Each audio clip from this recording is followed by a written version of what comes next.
यहाँ पे है, तो मैं ये पूछना चाहता हूँ कि क्या ये महज इत्तफाक है या इसी बात की सजा दी जा रही है इमरान खान को कि उसने अपने रसूल का, जिससे वो इश्क करता है सल्लल्लाहु अलैहि वसल्लम, उसका मुकदमा क्यों लड़ा? क्या इस बात की उसको सजा दी जा रही है? और जो तमाम पाकिस्तान में सुनने वाले, बल्कि दुनिया में सुनने वाले जो मुसलमान हैं, मैं आपसे भी सवाल करता हूँ कि इमरान खान जिसने ये मुकदमा लड़ा, क्या आप उसको अभी अकेला छोड़ेंगे? इंशाअल्लाह ताला किसी सूरत नहीं छोड़ा जाएगा, और कौम साथ खड़ी हुई है, इमरान खान के साथ खड़ी रहेगी इंशाअल्लाह ताला। जो है अदालतें जो हैं वो भी इंसाफ की बुनियाद के ऊपर अपने फैसले सुनाएंगी।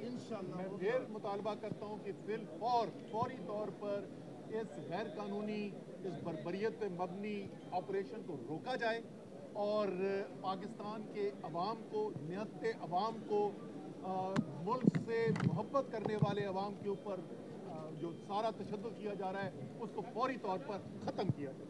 बहुत बहुत शुक्रिया।